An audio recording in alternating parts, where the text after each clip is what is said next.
मेरा नाम नीलम है।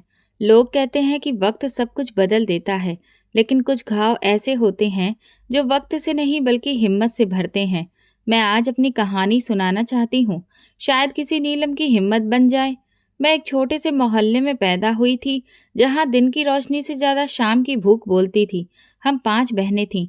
माँ सिलाई करती थी और पापा मजदूरी। कभी काम मिलता तो कभी नहीं, लेकिन खुददारी ही माँ पापा की सबसे बड़ी पूंजी थी।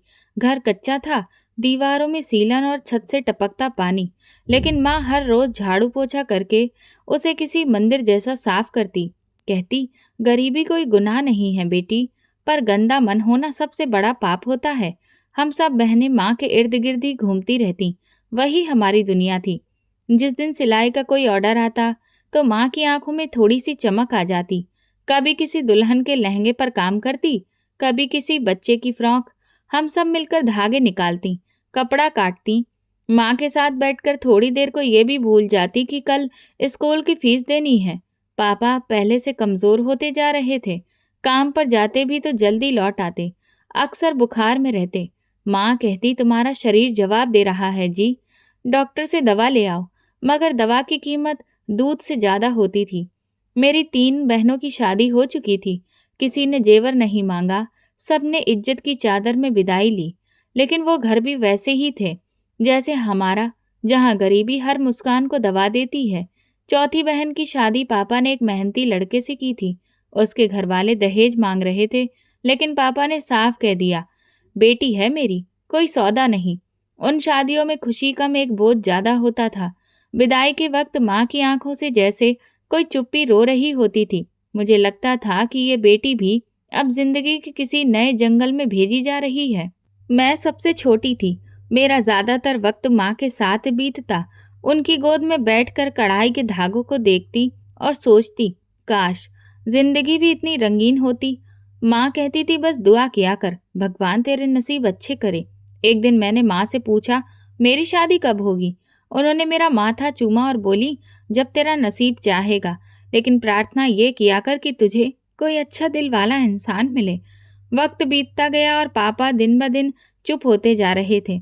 एक रात माँ ने छत पर लेटे पापा से कहा, नीलम का भी कुछ सोचो, कब तक यूं ही बैठी रहेगी? पापा ने आसमान की तरफ देखा और बोले, ढूंढ रहा हूँ, लेकिन अच्छे घर वाले हम जैसे गरीबों के दरवाजे नहीं खटखटाते। उस दिन मुझे पहली बार लगा कि मैं भी एक बोझ हूँ, एक चिंता, और जो पापा की टूटी कमर पर लदी हुई है। मैं कमरे में जाकर चुपचाप अपना दुपट्टा ठीक करके बिस्तर पर लेट गई। नींद तो नहीं थी, सिर्फ सोचों का तूफान था। काश मैं लड़का होती, कम से कम माँ पापा के लिए कुछ कर पाती। कुछ दिन बाद माँ के साथ मोहल्ले की एक औरत आई। नाम था रजनी मौसी। वो माँ से कह रही थी, मेरे पति की फैक्ट्री में काम करते हैं, एक लड़का है अर्जुन, बहुत सीधा साधा है, अपनी माँ का कहा मानता है, उम्र में थोड़ा बड़ा है लेकिन दिल का अच्छा है। मैं अंदर वाले कमरे में थी, लेकिन सब सुन रही थी। मेरा दिल धक धक करने लगा। शायद पापा ने हाँ कर दी थी। रजनी मौसी के जाने के बाद माँ ने पापा को सब बताया। पापा कुछ देर खामोश रहे, फिर बोले, अगर दहेज मांगते तो बात वहीं खत्म कर देता, पर कहते हैं सिर्फ एक सादगी भरी लड़की चाहिए। माँ ने भी हाँ कर दी। फिर मुझे बुलाकर बोली, नीलम तैयारी कर ले, भगवान तुझे खुश रखे। मैं कुछ नहीं बोली, बस सर हिला दिया। उसी रात माँ मेरे पास बैठी, मेरे बालों में हाथ फेरते हुए बोली, मैं जानती हूँ तू अभी बहुत छोटी है, पर बेटा, जिंदगी में कई बार वक्त से पहले चलना पड़ता है। हम दोनों ने बहुत सहा है, अब तेरे सहने की बारी है। मैंने माँ की गोद में सर रख दिया। दिल रोना चाहता था, पर आंखें मुस्कुरा रही थीं, जैसे आंसू भी माँ के सब्र की विरासत हैं। शादी की बात पक्की हो चुकी थी। मैं हर दिन बेचैनी में गुजारती, हर आने जाने वाली औरत को देखती कि शायद कोई मुझे समझाए, कुछ कहे, लेकिन सब चुप थे। सबको मेरी शादी की खुशी थी, सिर्फ मैं ही थी जो अंदर से डरी हुई थी। ये मेरी जिंदगी का वो मोड़ था जहां मैंने बचपन की दहलीज छोड़कर एक अनजाने रास्ते की तरफ कदम बढ़ा दिया था। रास्ता कैसा होगा, कौन मिलेगा, कुछ पता नहीं था। बस इतना मालूम था कि पापा ने मेरा हाथ किसी को सौंपने का फैसला कर लिया है, और मेरे लिए अब चुप रहने के अलावा कोई चारा नहीं था। शादी के दिन करीब आ गए। माँ ने अपने पुराने सूट को नया बनाकर मेरे लिए तैयार किया। उसमें कुछ चमकदार मोती टाँक दिए, जूती वही थी जो बड़ी बहन की शादी में खरीदी गई थी, बस साफ कर ली गई थी। पापा ने मेरे लिए एक छोटी सी स्टील की टोकरी खरीदी और बोले, यही तेरे दहेज की सबसे प्यारी चीज है। मेरी बस यही प्रार्थना है कि तुझे इज्जत मिले। शादी मोहल्ले के पास वाले एक छोटे मंदिर में हुई। कुछ मर्द, कुछ औरतें और एक बहुत सीधी सादी रस्म। अर्जुन का चेहरा मैंने पहली बार वहीं देखा, एकदम शांत, जैसे उसे खुद भी यकीन नहीं कि वो शादी कर रहा है। शादी के बाद किसी ने कहा, मुबारक हो नीलम, अब तू अर्जुन की हो गई है। मैंने गर्दन झुका ली। विदाई के वक्त माँ ने बस इतना कहा, बेटी अपनी जुबान पर काबू रखना और किसी से ऊंचा मत बोलना, चुप रहना ही सबसे बड़ी इज्जत है। अर्जुन के घर में जब मैंने पहली बार कदम रखा तो लगा जैसे किसी पुराने घर के टूटे दरवाजे से अंदर आ गई हूँ। दरवाजा जो चीखता था, कमरा जो सिसकता था और माहौल जो तुरंत बता देता था कि यहाँ मेरे लिए प्यार नहीं, सिर्फ जिम्मेदारियां हैं। मुझे पीछे वाले कमरे में रखा गया, जहाँ दीवारें सीलन से भरी थीं। फर्श पर पुरानी गंदी दरी थी जो कई जगह से फटी हुई थी और छत में एक बड़ा सा सुराख था, जहाँ से दिन में धूप और रात में डर टपकता था। दरवाजा बंद करने पर ऐसी आवाज आती थी कि नींद भी डर के मारे भाग जाए। सास ने दरवाजा खोला और उंगली से इशारा किया, यही है तेरा कमरा, संभाल ले। मैंने जब सामान रखने के लिए इधर उधर देखा तो एक पुराना ट्रंक पड़ा था जिस पर जंग लगा हुआ था। चारपाई की पट्टियां इतनी ढीली थीं कि लेटने से पहले 2 बार मन ही मन हिम्मत जुटानी पड़ रही थी। कमरे में एक अकेला बल्ब लटक रहा था जो झूल भी रहा था और टिमटिमा भी रहा था। अर्जुन कमरे में आया, बस एक नजर डाली और चुपचाप बाहर निकल गया। मैंने सीधी तरह पूछा, कुछ चीजें हैं, कहाँ रखूं? वो बोला, यहीं कहीं रख ले, माँ से कुछ मत बोलना, वो हर बात का मतलब निकाल लेती है। सुबह सूरज निकलने से पहले ही दरवाजा पीटा गया। मैं उठने की कोशिश कर ही रही थी कि फिर से दरवाजा और जोर से पीटा गया।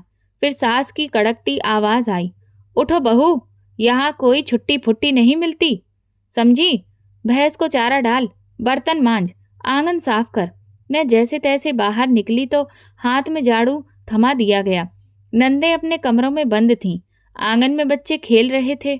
मैंने सफाई शुरू की, फिर बर्तनों के ढेर की तरफ गई। दूध वाला आया तो सास ने पुकारा, देख दूध कम न हो, हाथ चला, धीरे मत चल। मैंने दूध का बर्तन उठाया, मापा और वापस आ ही रही थी कि किसी बच्चे ने टक्कर मार दी और आधा दूध नीचे गिर गया। सास ने वहीं खड़े खड़े कहा, हे राम, अभी तो आई है और दूध गिरा दिया। अब मैं फिर से पैसे दूं क्या? तेरे बाप ने एक फूटी कौड़ी तक नहीं दी है और तू आई है तो नुकसान पे नुकसान कर रही है। मैंने चुपचाप झुककर दूध साफ किया, फिर जाकर पानी भरने लगी। सबसे बड़ी ननद रानी, जो खुद 2 बच्चों की माँ थी, पूरे घर पर राज करती थी। वो सुबह 11 बजे निकली और जाते जाते बोली, देखो दोपहर के खाने में कुछ अच्छा बनाना, मेरे बच्चों को शिकायत ना हो। मैंने रसोई की तरफ देखा, आटा कम था, सब्जी खराब, मसाले आधे। मैंने सास से पूछा, कुछ मंगवा लें बाजार से? बोली, जितना है उसी में बना, ज्यादा नखरे मत दिखा, अब कमर चलाने की आदत डाल। मैंने सब्जी बनाई। उधर आंगन में कपड़े धोना भी बाकी था। मशीन में कपड़े डालते वक्त बच्चे बार बार आकर शोर मचाते, गीले कपड़ों पर पांव रख देते। मैं सब कुछ चुपचाप करती रही। दोपहर में जब सब खाने बैठे, नंदों के बच्चे चौकड़ी जमाए बैठे थे। मैं सबके लिए प्लेटें लगा रही थी कि रानी ताना मारते हुए बोली, हाथ धोकर खाना बनाया है या बस ऐसे ही? खाने से अजीब बदबू आ रही है। सास ने भी नाक चढ़ाते हुए कहा, ये लड़की तो बातों में ज्यादा तेज लगती है, हाथ की सफाई से तो भगवान बचाए। तेरे बाप को कम से कम इतना तो करना था कि शादी से पहले तुझे रसोई का कुछ काम सिखा देता। अर्जुन बाहर से आया, खाना लेकर एक कोने में चुपचाप बैठ गया। ना किसी को कुछ कहा, ना किसी को रोका। खाना खा के सब नंदें अपने कमरों में चली गईं और बच्चों ने बर्तन वहीं आंगन में पटक दिए। सास ने बोला, जितना भी है सब तेरे ही जिम्मे है। मैंने सारे बर्तन मांजे और एक कोने में जाकर बैठ गई। शाम को बिजली चली गई। मैं कमरे में बैठी थी। अचानक दरवाजा खुला। छोटी ननद, जो कॉलेज जाती थी, अंदर आई और बोली, मेरा दुपट्टा कहाँ रखा? माँ कहती है तूने कपड़े समेटे थे। मैंने बाहर की रस्सी की तरफ इशारा किया। वो रहा, अभी टंगा है। बोली, धूप में रंग उड़ा तो देख लेना, मेरी चीजों का ध्यान रखना तुम्हारा काम है। फिर पैर पटकती हुई बाहर निकल गई। रात को अर्जुन कमरे में आया, थका हारा लग रहा था। मैंने कहा, आज बहुत काम था, एक पंखा ही ला दो, बहुत गर्मी है। वो बोला, पंखा ऊपर है, माँ की इजाजत के बिना कुछ नहीं ले सकता। मैं खामोश हो गई। कमरे में बिजली नहीं थी, पंखा नहीं था, बस मच्छर थे और मेरे भीतर एक घुटी हुई चीख जो किसी को सुनाई नहीं दे रही थी। सुबह फिर उसी खटखटाहट से नींद उठी। आधी नींद और थके जिस्म के साथ दरवाजा खोला तो सास खड़ी थी, हाथ में बाल्टी लिए, चेहरा सख्त, वही रूटीन जैसा बीते दिनों में था। बोली, जा भैंस को चारा डाल, नल चला, पानी भर, और सुन, देर हुई तो फिर तू ही गुनहगार मानी जाएगी। मैंने फौरन चुनरी ओढ़ी और बाहर निकल आई। नंदों के बच्चे आंगन में फैले हुए थे। किसी ने दूध गिरा दिया, किसी ने पांव से कीचड़ उछाल दिया।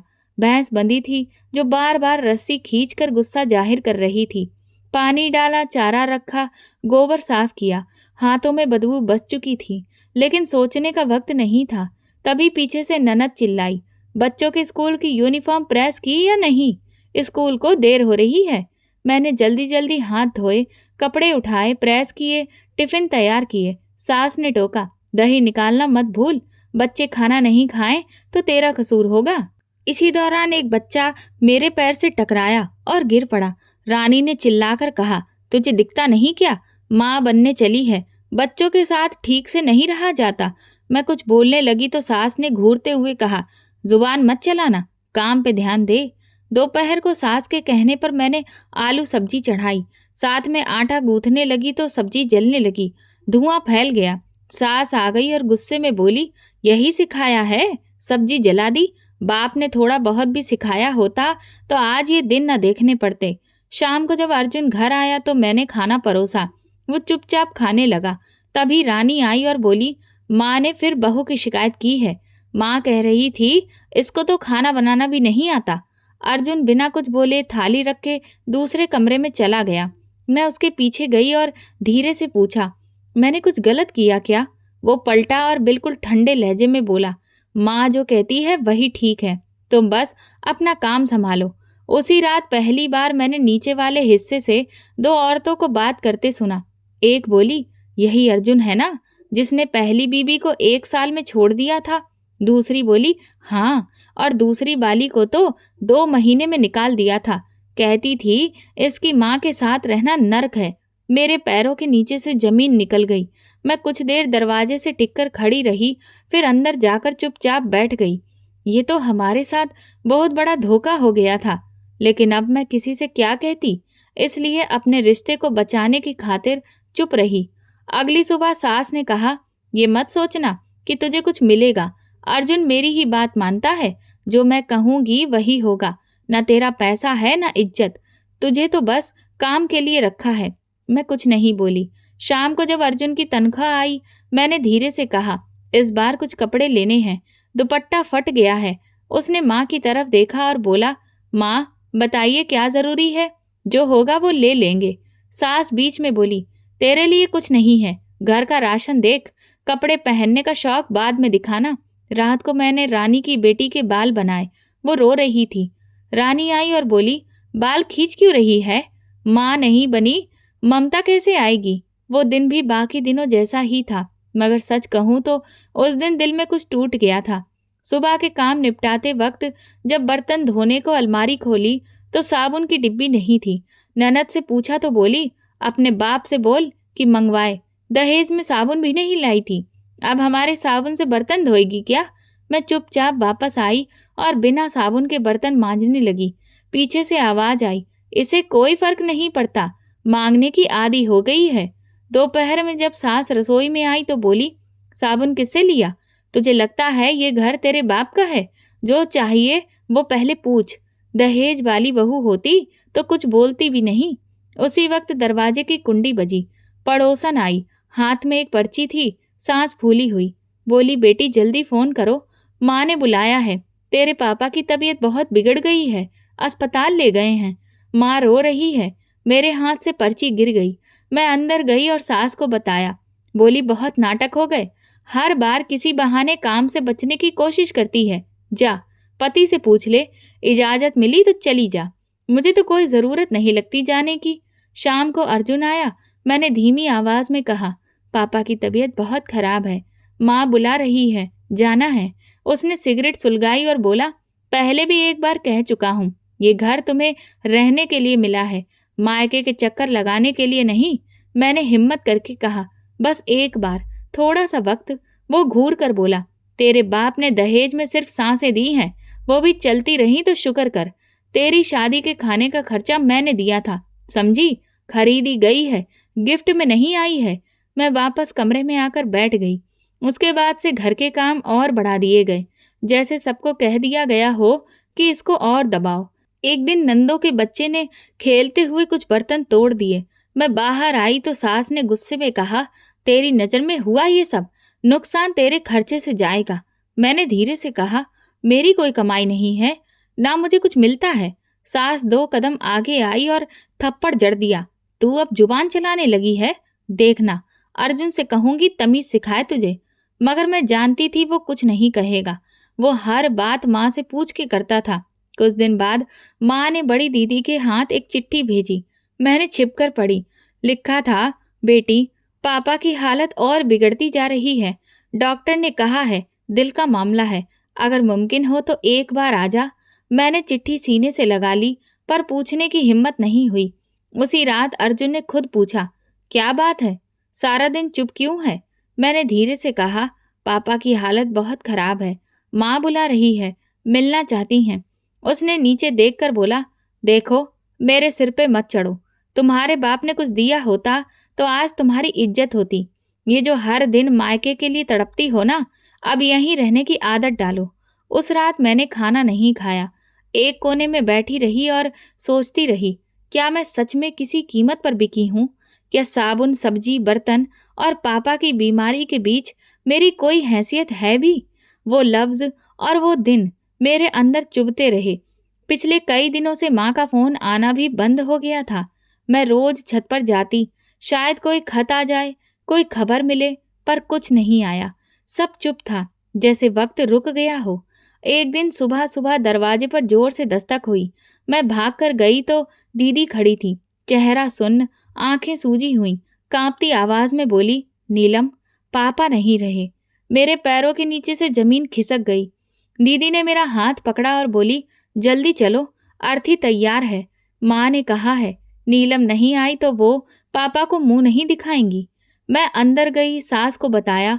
वो कुर्सी पे बैठी थी और चारपाई के नीचे से चप्पल निकाल रही थी। बोली, पता नहीं सच भी है या नहीं, कल तक तो बस बुखार था। मैंने कहा, माँ ने बुलाया है, पापा अब नहीं रहे। सास बोली, तो क्या हुआ, हमारे यहाँ भी रोज कोई ना कोई मरता है, अब जाकर रोने से क्या होगा? अर्जुन अंदर से निकला। मैंने रोते हुए उसकी तरफ देखा और कहा, बस एक बार, आखिरी बार पापा का चेहरा देखना चाहती हूँ। अर्जुन बोला, रहने दो ये ड्रामे, तुम्हारे पापा की अर्थी का खर्चा भी हम पे ही डालना है क्या? शादी वाले दिन जो खाना पकाया था, उसके पैसे आज तक मेरे नाम पर गिने जाते हैं। मैं चुप रही। बड़ी दीदी बोली, अर्जुन जी, मरने वाले का चेहरा बेटी का आखिरी हक होता है। आपको क्या लगता है हम यहाँ तमाशा करने आए हैं? सास ने गुस्से से दरवाजा बंद कर दिया। दीदी ने मेरा हाथ पकड़ा और लगभग खींचते हुए बाहर ले गई। अगर अब नहीं गई तो कभी नहीं जा सकेगी। मैं बिना चप्पल के ही गली से बाहर निकल आई। रास्ते भर हम कुछ नहीं बोले, बस चुपचाप ऑटो में बैठे रहे। अस्पताल पहुंचे तो पापा का चेहरा सफेद कफन में लिपटा हुआ था। माँ जमीन पर बैठी थी, उनका सिर दीदी की गोद में। मैं लपक कर पापा के पास पहुंची। जमीन पर बैठकर उनके हाथों को थाम लिया। उनकी उंगलियां ठंडी पड़ चुकी थीं, जैसे सालों की मेहनत ने अब हार मान ली हो। माँ की आवाज आई, अब आ गई, तुझे ही पुकारते रहे। आखिरी बार यही बोले, नीलम को देख लूं एक बार, लेकिन तुझे आने नहीं दिया गया। मैंने कुछ नहीं कहा, बस जमीन पर बैठकर अपने आंसू अंदर रोकती रही, ताकि किसी को मेरा दर्द, मेरी कमजोरी न लगे। मिट्टी में कोई बड़ा रिश्तेदार नहीं था। कुछ मोहल्ले वाले, मेरी बहनें और पड़ोसी लोग थे। सबने कंधा दिया, लेकिन मुझे लग रहा था जैसे मैं अब हर रिश्ते से आज़ाद हो गई हूँ, और साथ ही हर सहारा भी चला गया था। पापा को अंतिम विदाई देते वक्त माँ बार बार कह रही थी, तुम्हारी बेटियों की किस्मत भी तुम्हारे साथ चली गई। तुम तो वो थे जो गरीबी में भी अपनी इज्जत को नहीं छोड़ते थे। अब इन बेटियों का क्या होगा? अंतिम संस्कार के बाद जब लोग लौटने लगे तो बड़ी बहन ने कहा, कुछ दिन यहीं रुक जा, माँ की तबीयत भी ठीक नहीं है। मैंने सिर झुका लिया। मुझे वापस जाना होगा। अगर देर हुई तो घर में घुसने नहीं देंगे। छोटी बहन बोली, तू अकेली है अब वहाँ? उनकी माँ का साया भी सर से उठ गया। मैंने धीरे से कहा, माँ तो जिंदा है, लेकिन उस घर में नहीं जिसे मैं अपना कह सकूं। जब घर लौटी तो दरवाज़ा बंद मिला। 2 बार दस्तक दी, फिर अर्जुन ने दरवाज़ा खोला। एक नज़र डाली और बिना कुछ बोले अंदर चला गया। सास रसोई में थी। मुझे देखकर बोली, अब अगर रोने धोने का नाटक खत्म हो गया हो तो सब्जी काट, आज आलू थोड़ा सख्त है। मैं चुपचाप चूल्हे के पास गई, सब्जी काटने लगी। तभी ननद आई, बोली, हाय रे, रोती हुई लग रही है। लगता है पापा से बहुत लगाव था। चलो अब हमारी सेवा में लग जा। अर्जुन अपने कमरे में जाकर लेट गया। मैं जब उसे खाना देने गई तो बोला, आज के बाद अगर बिना पूछे निकली तो दरवाज़ा बंद कर दूंगा, समझी? मैंने सिर हिला दिया। पापा के जाने के अगले दिन से मेरी तबीयत बोझिल रहने लगी।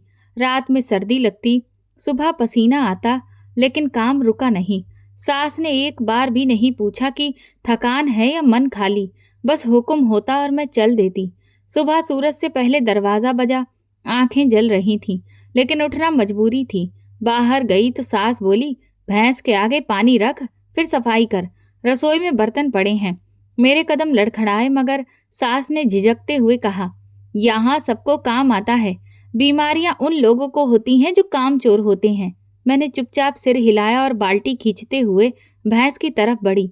जिस्म जवाब दे रहा था, हाथ कांप रहे थे। पसीना था, लेकिन सर्दी महसूस हो रही थी। आंगन में झाड़ू लगाते वक्त 2 बार जमीन पर बैठना पड़ा। सांस फूल रही थी।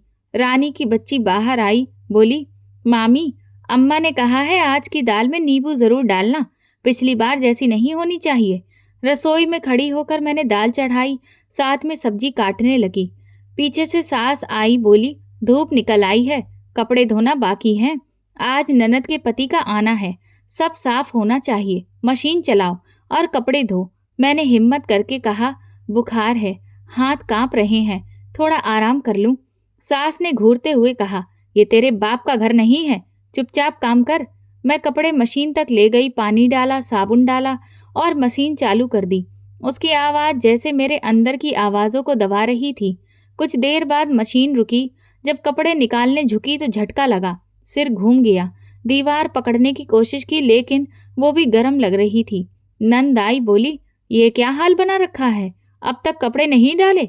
बच्चे का यूनिफॉर्म सूखना चाहिए था ना। मैंने कहा, मशीन अभी रुकी है, अभी डालती हूँ। वो हंसी, ऐसे ही रहा तो अम्मा से कहकर किसी को रखवा लेंगे, तेरे बस का कुछ नहीं रहा। मैं कपड़े लेकर आंगन में आई, रस्सी पर एक एक करके लटकाने लगी।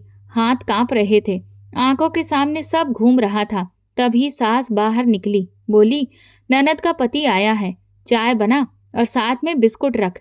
चाय बनाते वक्त चूल्हे की गर्मी बर्दाश्त से बाहर लग रही थी। सांस लेना मुश्किल हो रहा था। पानी पीने गई तो सीना जलने लगा। जैसे ही चाय लेकर आंगन में पहुंची, हाथ कांप रहे थे। ननद बोली, ये क्या चाय है, दूध कम, चीनी ज्यादा। मेरा पति आए तो तुझे मेहमान नवाजी नहीं आती? सास ने सुन लिया, बोली, अब तक अकल नहीं आई, रोज का तमाशा बना रखा है। अगली बार गलती हुई तो मैं खुद मारूंगी। मैं वापस किचन में गई, बर्तन धोने लगी। जिस्म हल्का हो गया, जैसे जान निकल रही हो। सास और नंदे अंदर बैठकर हंसी मजाक कर रही थीं। मैंने दीवार से सिर टिकाया, आंखें बंद की। अंदर से आती आवाजों में बस एक ही बात सुनाई दी, ये ज्यादा दिन नहीं टिकेगी, कमजोर है और बेदम भी। मैंने सिर उठाकर आसमान की तरफ देखा और मन में सोचा, क्या किसी के कमजोर होने पर इतनी बड़ी सजा ठीक है? लेकिन जैसे सिखाया गया था वैसे ही चुप रही।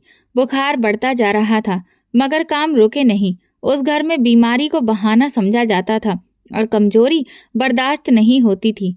बुखार में तपती हुई रात जैसे तैसे कटी और अगली सुबह एक और इम्तिहान लेकर आई। शरीर ऐसा लग रहा था जैसे किसी भट्टी में झोंक दिया गया हो। लेकिन सास की आवाज़ फिर वही थी, उठ जा, मशीन लगा दे, बच्चों के कपड़े धोने हैं, ननद के पति आए हैं, घर साफ रखा जाए। मैंने चादर समेटकर उठने की कोशिश की, सिर चकरा गया, हाथ दीवार का सहारा लिया और धीरे धीरे चलती हुई मशीन के पास पहुंची। ननद के बच्चे आंगन में खेल रहे थे। तभी फिर सास बोली, ध्यान से कपड़े धोना, एक भी कपड़ा गंदा निकला तो सब दोबारा धुलवाऊंगी, तुझसे कोई काम ढंग से होता ही नहीं। मैंने मशीन में कपड़े डाले, साबुन डाला और बैठकर निचोड़ने लगी।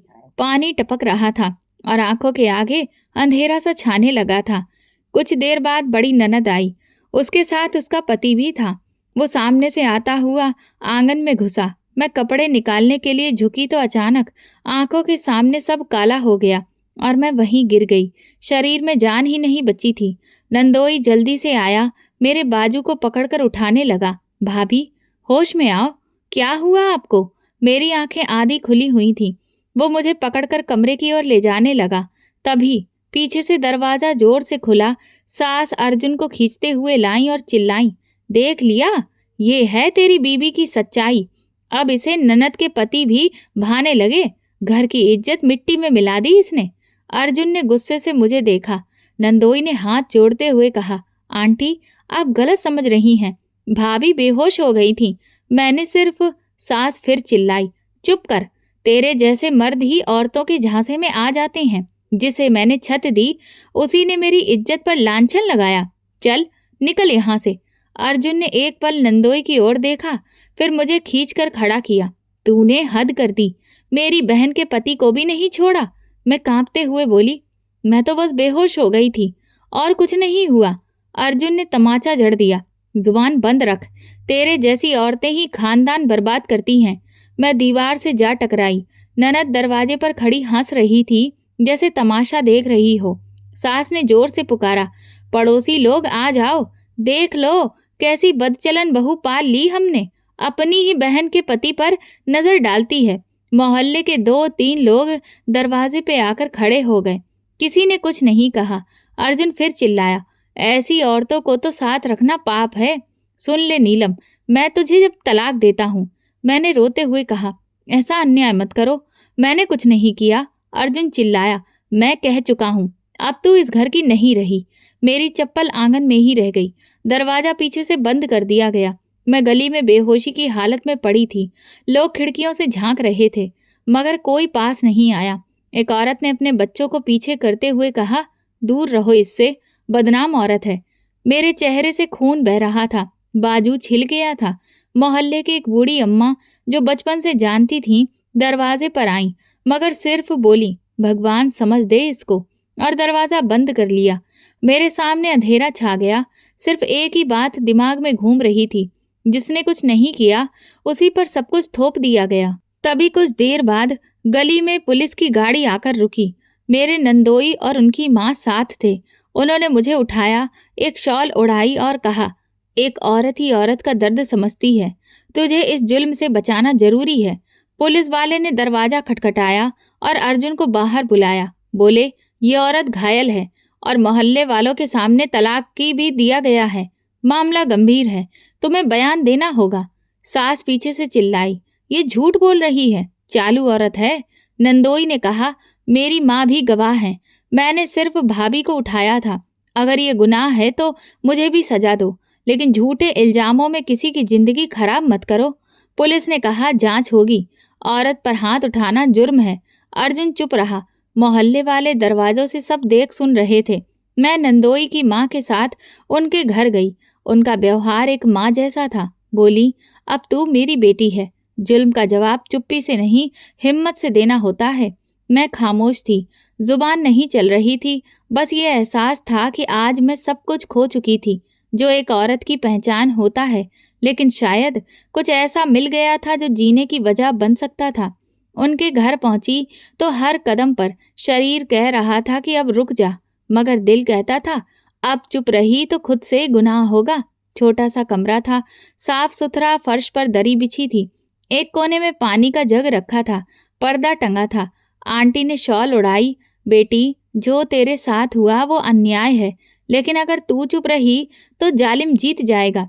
नंदोई सामने बैठा था, चेहरे पर शर्म और गुस्सा। बार बार अपनी माँ की ओर देखता और नजरें झुका लेता। बोला, अम्मा, जो इल्जाम मुझ पर लगाया गया वो सिर्फ भाभी को नीचा दिखाने के लिए था। भाभी गिरी थी, मैंने सिर्फ उन्हें उठाया था। माँ ने कहा, बेटा, पूरा मोहल्ला देख रहा था, सबने सिर्फ तमाशा देखा, किसी ने मदद नहीं की, बस झूठ फैलाया गया। उसी रात पुलिस स्टेशन जाने का फैसला हुआ। मैं खामोशी से उनके साथ चली गई। रास्ते में नंदोई बोला, अगर आप चाहें तो रुक सकती हैं, मुकदमे का बोझ और मानसिक तनाव बहुत होता है। मैंने कहा, जब इल्जाम सह लिया तो अब सच बोलने से क्या डर। स्टेशन पहुंचकर पहले नंदोई का बयान लिया गया, फिर उनकी माँ का। मैं कोने में चुपचाप बैठी रही। थोड़ी देर बाद एक सिपाही आया और बोला, आपको चोटें आई हैं, मेडिकल करवाना पड़ेगा। हम अस्पताल गए। डॉक्टर ने रिपोर्ट बनाई। शरीर पर निशान थे, कलाई सूजी हुई थी, पीठ पर खरोंचे, सब रिकॉर्ड हो गया। अगली दोपहर तक मोहल्ले में खबर फैल गई थी। सास और अर्जुन के खिलाफ एफआईआर दर्ज हो चुकी थी। आरोप थे घरेलू हिंसा, तलाक देने का गलत तरीका और बदनामी फैलाना। दोपहर को पुलिस अर्जुन के घर पहुंची। मोहल्ले वाले फिर से झांकने लगे। कुछ चेहरों पर दुख था, लेकिन ज्यादातर फिर से तमाशा देखने वाले थे। पुलिस ने दरवाजा खटखटाया। सास बाहर आई। क्या बात है? कांस्टेबल बोला, आपकी बहू पर जुल्म करने और बदनाम करने के आरोप में आपके बेटे को थाने ले जाना है और आपको भी बयान देना होगा। सास घबरा गई, बोली, ये सब झूठ है, हमें बदनाम किया जा रहा है। हमारी बहू चरित्रहीन थी, इसीलिए तलाक देना पड़ा। पीछे से नंदोई की माँ आ गई, बोली, जो कुछ बोल रही हो उस पर कोई सबूत है तुम्हारे पास? गली वाले सब जानते हैं कि तुम लोगों ने उस लड़की पर इल्जाम लगाकर मारा पीटा, तलाक दिया और उसे घर से निकाल दिया। मोहल्ले में फुसफुसाहट शुरू हो गई। एक औरत बोली, हमने देखा था सब, वो जमीन पर गिरी पड़ी थी, लेकिन किसी ने उसे उठाया तक नहीं। नंदोई ने उसे बचाया। दूसरी बोली, हमने सुना था कि अर्जुन ने पहले भी 2 शादियां की थी और दोनों को छोड़ चुका है। एक बुजुर्ग आदमी बोला, मैंने खुद सुना सास को चिल्लाते हुए, अब इसे घर से निकाल दो, और फिर सबके सामने तलाक की धमकी दी। ये जुर्म है।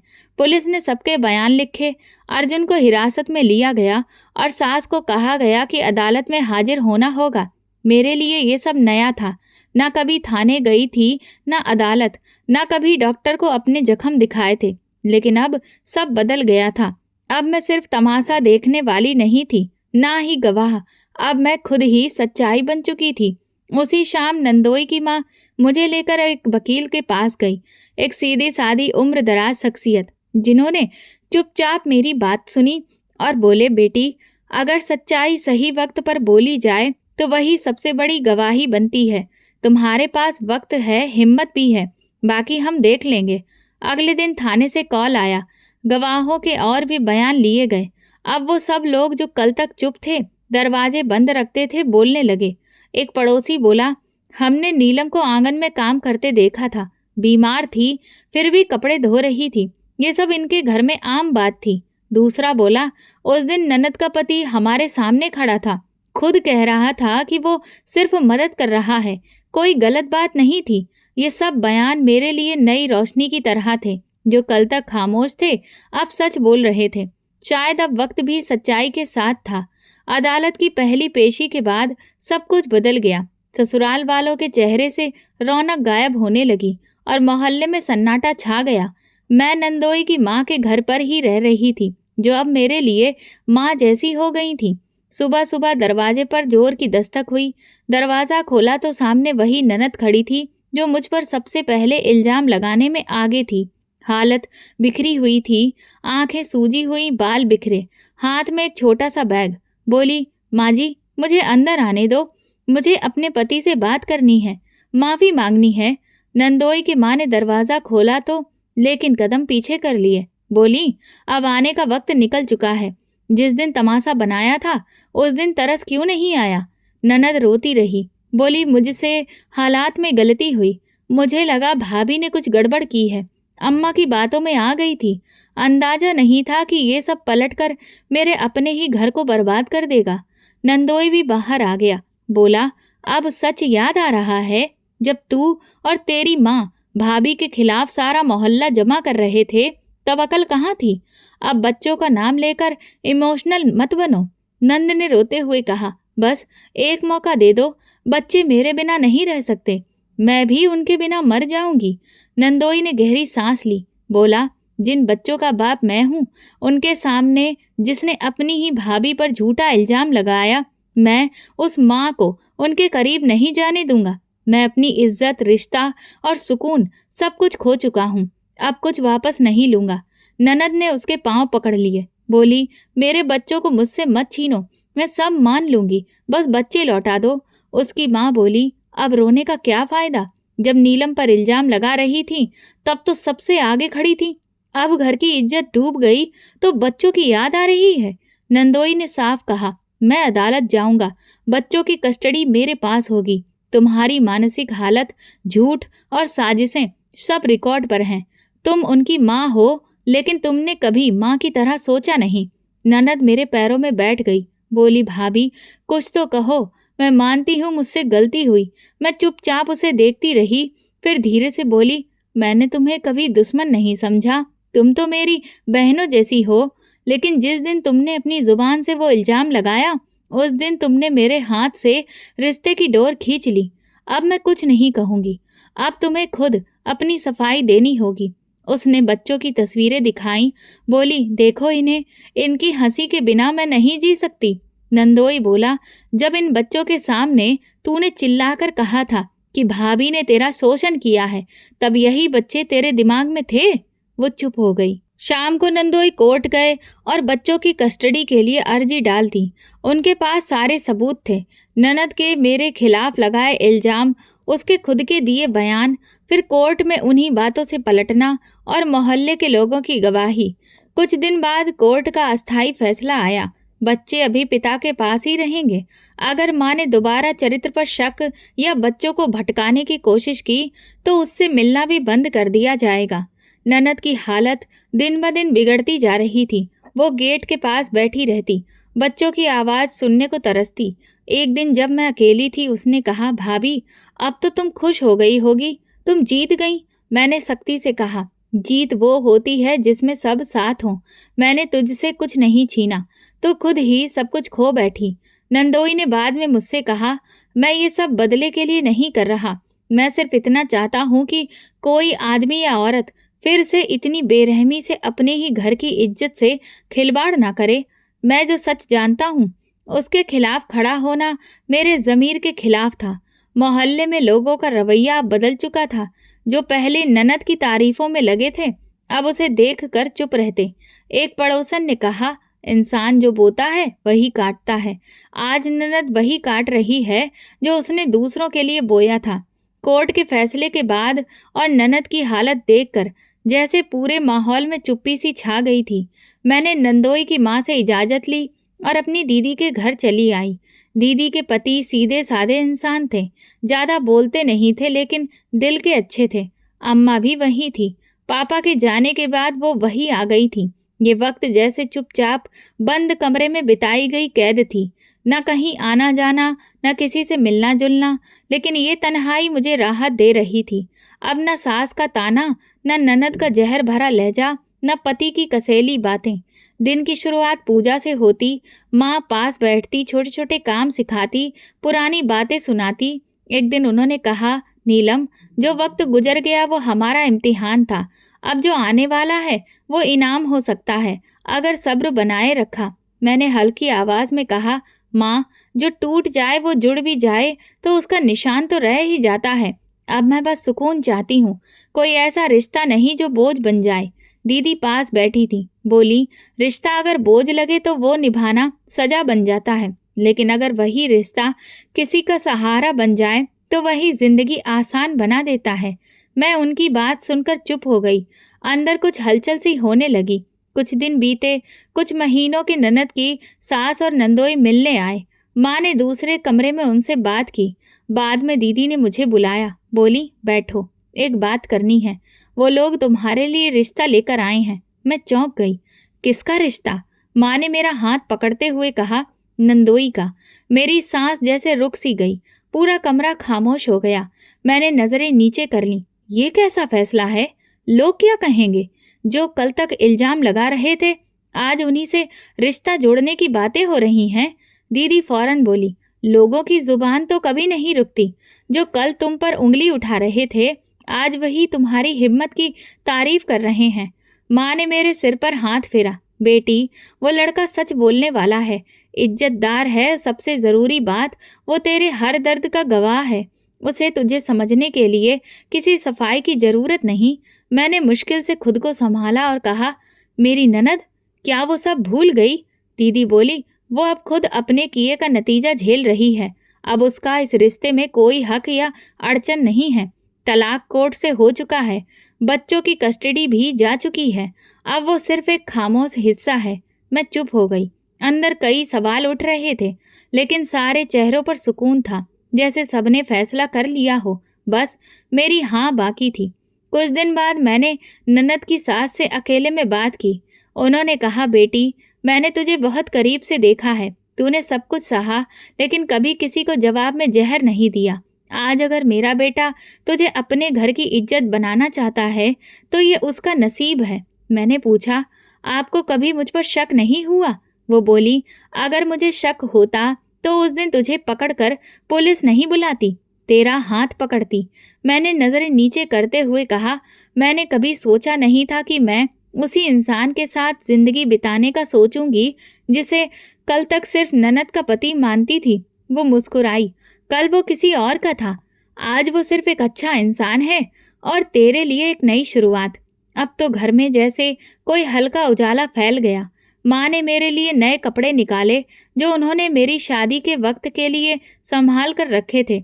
मेरा हाथ पकड़कर बोली, चलो एक नई जिंदगी की शुरुआत करो। मेरी रजामंदी के बिना ही शादी तय हो गई। ना कोई शोर, ना कोई हंगामा, बस चंद करीबी लोग और बहुत सादगी से सब हुआ। शादी के बाद मैंने पहली बार उनसे सीधे बात की। उन्होंने नजरें नीचे करके कहा, मुझे पता है ये रिश्ता तुम्हारे लिए आसान नहीं होगा, लेकिन मैं वादा करता हूँ कि तुम्हें कभी उन पुराने दिनों की परछाई भी नहीं छूने दूंगा। मैंने धीरे से सिर हिलाया। मुझे बस सच्चाई चाहिए, बाकी सब सह लूंगी। शादी के बाद हम वापस उसी घर आए जो कभी मेरा ससुराल नहीं था, लेकिन अब मेरे लिए नया आंगन बन चुका था। नंद की सास, जो अब मेरी सास बन चुकी थी, मुझे दरवाजे पर ले आई और बोली, इस बार दरवाजा बंद नहीं होगा। ये दरवाजा अब तेरे लिए है, तेरे सब्र के लिए, तेरी सच्चाई के लिए। मैं उस आंगन में कदम रख रही थी, लेकिन इस बार मेरे हाथ खाली नहीं थे। मेरे साथ एक सच्चाई थी, एक लंबा सफर था और एक नई सुबह की उम्मीद, जो शायद मेरी किस्मत की रोशनी थी। शादी को 1 महीना हो चुका था। सब कुछ नया था, लेकिन इस बार नया डराने वाला नहीं था, बल्कि सुकून देने वाला था। जिस घर में आई थी, वो पहले भी मेरे लिए पराया नहीं था, लेकिन अब वही घर अपना लगने लगा था। सुबह का वक्त था। मैं रसोई में चाय बना रही थी कि पीछे से आवाज आई, नीलम, तुम बैठ जाओ, मैं बना लेती हूँ। मैंने पलटकर देखा तो सास दरवाजे पर खड़ी थी। वही औरत जिसने पहले दिन से मुझे इज्जत दी थी और अब मोहब्बत भी करने लगी थी। मैंने हल्के से कहा, नहीं अम्मा, आप आराम करो, चाय मैं बना लेती हूँ। उन्होंने मुस्कुराते हुए कहा, तू तो अब सच में मेरी बेटी बन गई है। लगता है भगवान ने मेरा दिल ठीक वक्त पर बदल दिया। पहले बहू को बस एक जिम्मेदारी मानती थी, अब बेटी की तरह देखती हूँ। घर का माहौल पूरी तरह बदल चुका था। वो छोटी छोटी बातें जो पहले बस ख्वाब लगती थीं, अब रोज की जिंदगी का हिस्सा बन चुकी थीं। वो नया पति, जिसे मैं अब नंदोई नहीं कहती थी, बल्कि पति कहने में एक अजीब सी राहत महसूस होती थी। वो हर बात में मेरी राय लेता, पूछता, सुनता और कभी जबरदस्ती कोई बात नहीं करता। एक दिन मैंने उससे पूछा, क्या तुम्हें कभी लगा नहीं कि लोग क्या कहेंगे? अपनी बीवी की तलाकशुदा भाभी से शादी कर ली। उसने बिना एक पल गवाए कहा, लोग तो सिर्फ ऊपर से देखते हैं, मैंने वो देखा जो तेरे अंदर था। लोग तो बदले जा सकते हैं, पर जो इंसान अंदर से सच्चा हो, वही सबसे कीमती होता है। ऐसे शब्द तो मैंने अपनी पहली शादी में कभी नहीं सुने थे। सास भी अक्सर मेरी तारीफ करती। एक दिन मोहल्ले की एक औरत आई और कहने लगी, इस बार तो बड़ी समझदार बहू मिली है। सास ने तुरंत जवाब दिया, समझदारी नहीं, सच्चाई मिली है। जिस औरत ने सब सहकर भी कभी जुबान नहीं खोली, वो बहू नहीं बेटी होती है। ये सुनकर मेरी आंखें भर आईं, लेकिन आंसुओं को अंदर ही रोक लिया। अब मैं कमज़ोर नहीं दिखना चाहती थी। कभी-कभी बच्चों की आवाज़ें आतीं, वही बच्चे जो मेरी ननद साथ ले गई थी। उन पलों में सास चुप हो जाती। मैं चुपचाप जाकर उनके पास बैठ जाती। एक दिन मैंने कहा, अम्मा, अगर वो बच्चे कभी मिलने आएं तो उन्हें गले ज़रूर लगाना। माँ का दिल छोटा नहीं होना चाहिए। उन्होंने मेरे सिर पर हाथ रख दिया। तू तो खुद माँ जैसी है। यही बात मैं पहली बहू से सुनना चाहती थी, पर अफ़सोस। फिर वो रुक गईं। मैंने कहा, अतीत की बातें दफन कर देनी चाहिए। जो हाथ हमने खुद जलाए थे, वो अब राख हो चुके हैं। सास बोली, सच कहा तूने। न हर सास बुरी होती है, न हर बहू। इंसान को समझने में वक्त लग जाता है, लेकिन जब वक्त सच्चाई दिखा दे तो रिश्ता खुद ब खुद नया बन जाता है। उन दिनों मेरा दिल घर के कामों में लगने लगा था। सिलाई कढ़ाई करना, बच्चों के लिए छोटे छोटे कपड़े बनाना और कभी कभी किचन में नई नई चीज़ें ट्राई करना। घर में सब तारीफ करते, यहाँ तक कि पति भी हंसते हुए कहता, मुझे तो लगता है तुम कोई खास ट्रेनिंग लेकर आई हो।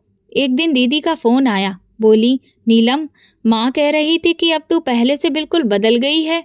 मैंने हंसकर जवाब दिया, पापा की कमी तो है, पर उनके दिए हुए संस्कार आज भी साथ हैं।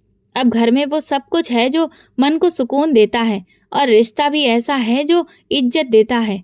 कभी कभी पुराने दिनों की याद आ जाती, वो कमरा, वो आंगन, वो चिल्लाहटें, वो इल्जाम। लेकिन अब उन यादों में कड़वाहट नहीं है, बस एक एहसास है। अब मैं उन बातों को अपनी कमजोरी नहीं, अपनी ताकत मानती हूँ। एक दिन पति ने कहा, सोच रहा हूँ तुम्हें कहीं घुमा लाऊं। 2 दिन की छुट्टी है। कभी तुम्हें खुलकर हंसते हुए नहीं देखा। मैंने मुस्कुराकर कहा, यही तो मेरी खुशी है कि अब कोई है जो चाहता है मैं हंसूं। वो बोला, तुम सिर्फ मेरी पत्नी नहीं हो, मेरे होने वाले बच्चे की माँ भी हो, इस घर की रोशनी हो। मैंने नज़रें नीचे कर ली और दिल में एक ही बात आई, जो औरत अपनी चुप्पी में सब कुछ सह गई, अगर उसे आखिर में सुकून मिल जाए तो वो जीत है। आज मैं इस घर की बेटी भी हूँ और बहू भी, और दिल से वो रिश्ता भी निभा रही हूँ जो पहले सिर्फ एक जिम्मेदारी था। ये सब किसी चमत्कार से कम नहीं लगता, लेकिन मैं जानती हूँ ये मेरी सहनशीलता थी और ऊपर वाले का इंसाफ। मैं अक्सर आईने में देखकर खुद से कहती हूँ, नीलम, तू हार के भी जीत गई। सच्चाई, सब्र और खुददारी कभी बेकार नहीं जाती। आखिर में इज्जत और सुकून उसी का नसीब बनता है। ना हर सास बुरी होती है, ना हर बहू बेचारी।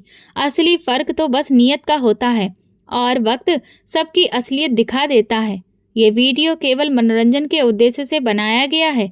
सभी पात्र काल्पनिक हैं। वास्तविक व्यक्तियों, जीवित या मृत घटनाओं से कोई समानता विशुद्ध रूप से संयोग है। किसी भी व्यक्ति, धर्म या जाति को ठेस पहुंचाने की मंशा नहीं है। अगर आपको हमारी कहानी पसंद आई हो तो कमेंट करके ज़रूर बताएं। वीडियो को लाइक करें और ज़्यादा से ज़्यादा शेयर करें। अगर आप चैनल पर नए हैं तो सब्सक्राइब ज़रूर करें और नोटिफिकेशन बेल दबाएं ताकि अगली अपडेट सबसे पहले आपको मिले। धन्यवाद।